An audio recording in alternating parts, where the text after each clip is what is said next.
Hey guys, what's up? Really quick, I just wanted to tell you that I had this cool sketchbook that I've been working on forever, and I finally posted it. It's sketches that I have posted nowhere else. It's specifically for people on this channel. The link is going to be in the description. Okay, let's start the video. What up? In this video, I'm going to go over my artistic journey from the beginning, from complete beginning to professional, and also where I'm at right now. I'm going to go through the highs and the lows to give you an idea of what to expect. If you're brand new, or if you're even intermediate, this will give you a good idea of what to expect, and it's one way it could play out. So let's jump right into the video.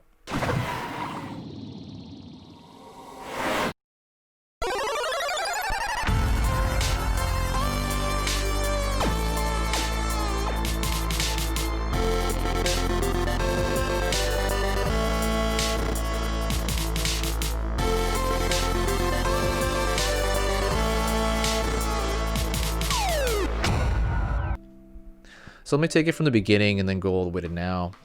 In terms of, I'm going to try to stick to the kind of improvement parts, you know, just the raw drawing part of it. It also has to do with my mind, but in the beginning I started drawing at 19. Super late. A lot of people start drawing at 5 years old, and I was thinking like, man, what am I going to do? I am starting so late in this game. So many people I know were drawing since they were 4 years old or something. So I went to my junior college, signed up for an art class because I really wanted to do 3D art. That was what I really wanted to do, like 3D Max. I don't do any of that right now, by the way.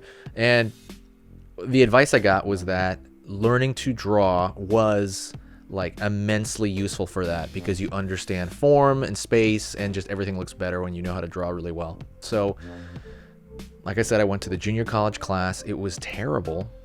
Like, I mean, awful. Like, I still think back on it. The teacher didn't know how to draw, and this is the drawing teacher. This is drawing 101. She had no idea how to draw. She was pretty young, and she was super, super arrogant. I mean, she was like, oh, I teach a class in SDSU with nothing but professionals in it. And she was so, wow, she was so bad. And I was like, what is it? I didn't get it at the time, right? I look back on it, it's like, wow. So I was really discouraged from that. So after that, I don't remember who told me, but there was a tiny art school in Encinitas, California. And I drove up there, and they were amazing. It was a tiny hole-in-the-wall art school that's no longer there. And they taught me the core fundamentals of drawing the figure, of drawing from life, mostly just like portraits and figure drawing. And that's 90% of what they did, 99%. And that's where I got the bulk of my ability to draw. It was there. That's where I went from completely zero to intermediate, or at least good enough to work some jobs.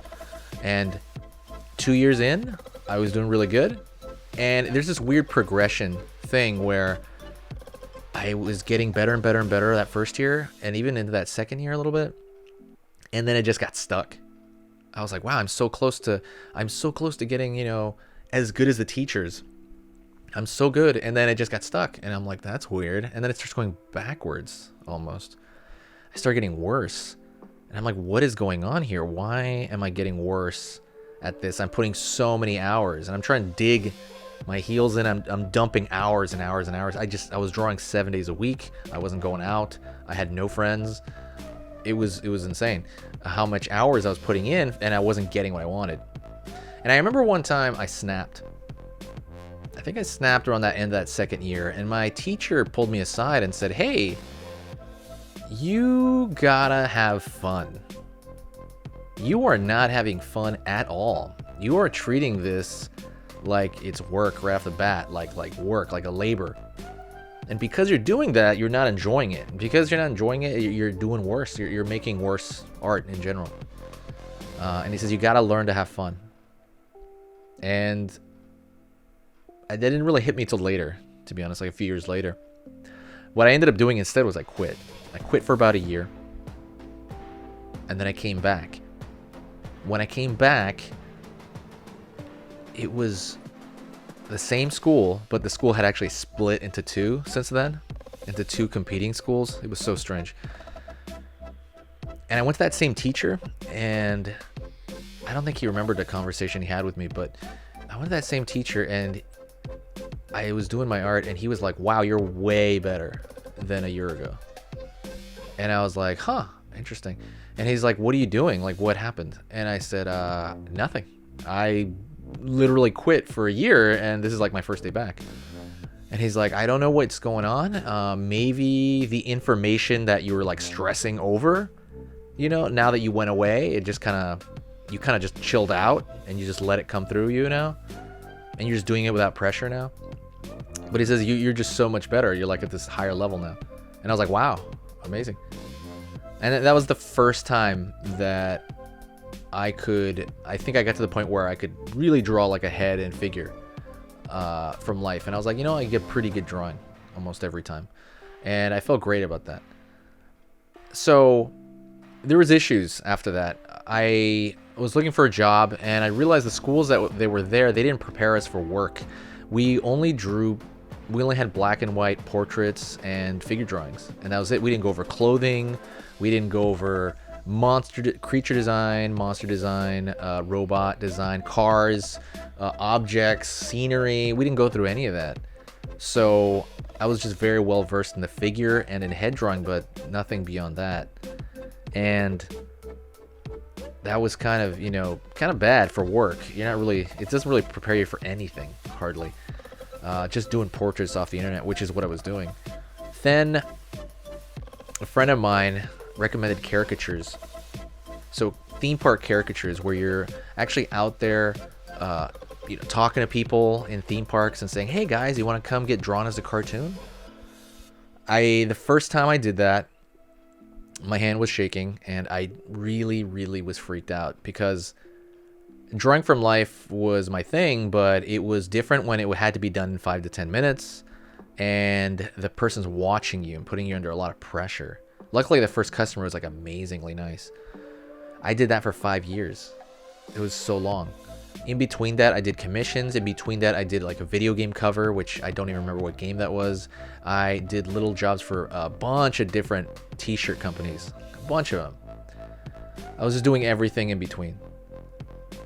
And my skill level was pretty good, but not where I wanted it to be. You know, you idolize certain people, and you're kind of like, wow, I wish I had what that person had. And there's always going to be that, but I felt like I was nowhere near some of these people I really wanted to kind of get even close to that level. So I got stuck again for years, and I couldn't get out of it. And I ended up just going to Art Center. Art Center is a design school in Los Angeles, and it is extremely well accredited. People really love it.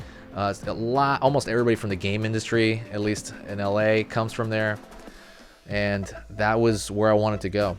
I went there for about a few years, and that was for the first time I felt my skill actually grow again. For the very first time ever. And I realized a few different things that made it better. And I'll give you like a list. So the first thing is doing those paint overs. And I've talked about this before.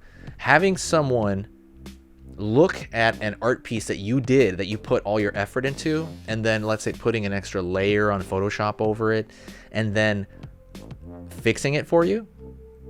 That is like worth the price of admission, pretty much. Like, that is worth it.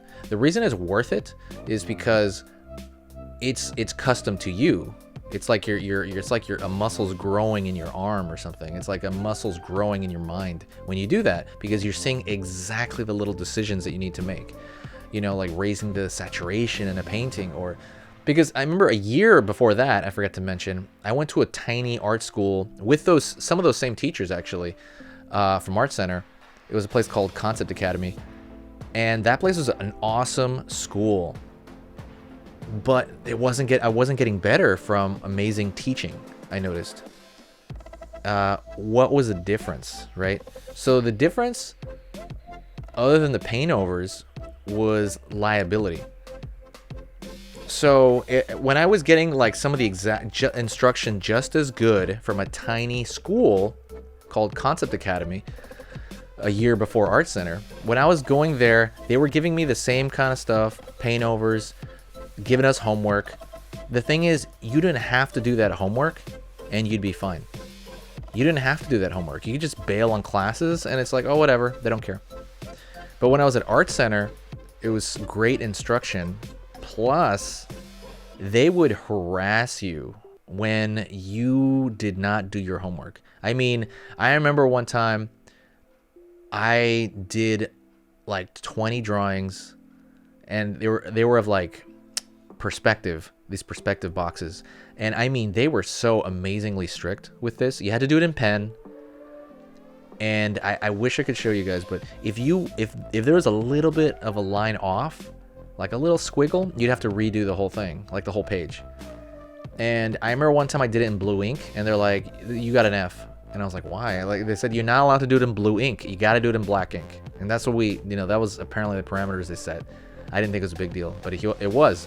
And I had to redo all that homework. I remember people were crying. I mean, they would harass. It was like not like bad, but it was pretty bad, I guess. People were like crying when they like critique their art too harshly. That's why people were getting so good so fast, and also people were dropping out so much. I remember that people were just dropping out like crazy. I think only 4 people were in the graduating class, because the class that I started in was about 25 people they let in. It was in an entertainment design. I remember all the graduating classes were like 4 people, 5 people, 4 people. Like, people just dropped out like crazy because it was just immensely hard. And also it was like very expensive. So I stayed there for a few years. And that was like the first time I realized I needed to be around other good people. I needed to push myself. And that was kind of what made me grow. And then now I feel really good. I do feel like I'm currently working on color. I'm working on certain things all the time. But I feel like I'm in a great spot. And I feel like I draw more than I've drawn in a long time. Even outside of jobs, right? I have quality time. And I think mostly the paint overs, I really thank people that were better than me at the same type of art I was doing. That would help me out, because it's really hard to find someone to paint over your illustration that you're doing for like a card game, right? It's really, really hard to find a guy specifically that does that. And I found someone who does it for me as well. That helps me out. But other than that, I know a lot of amazing comic artists here, but they can't help me with certain things because it's slightly different skill set. But anyways, that's kind of my journey, shortened version of it. I've already been talking for 10 minutes here.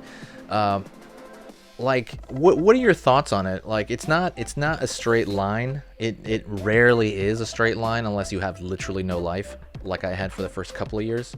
Usually life gets in the way, and usually you get fatigued, you start going into other things, you don't practice as much, you have to stay so diligent. I know very, very few people that had like a straight line into success, and a lot of them were people already in school because they had to do it. I'll give you one success example before we go.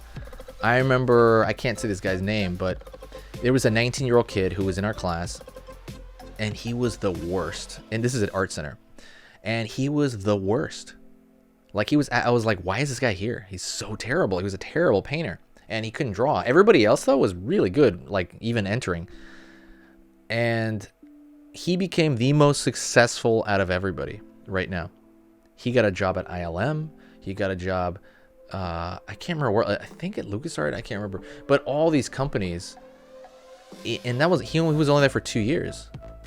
But he got so good so fast because he reached out to the instructors very diligently. He was getting paint overs constantly from people. He was seeking people out. He seeked out mentorships. I don't do mentorships, but he was seeking out mentorships, and he was just constantly on it. And he improved faster than everybody. He just zoomed by everyone.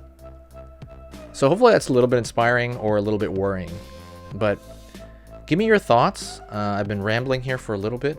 Give me your thoughts on what you think. I've been putting this little demo I did of Sauron from X-Men on the screen. But that's pretty much it. If you made it to this point, wow, I am very proud of you. Thank you. And give me a thumbs up if you did make it to this point, and I will see you in the next video. I'll see you in the comments.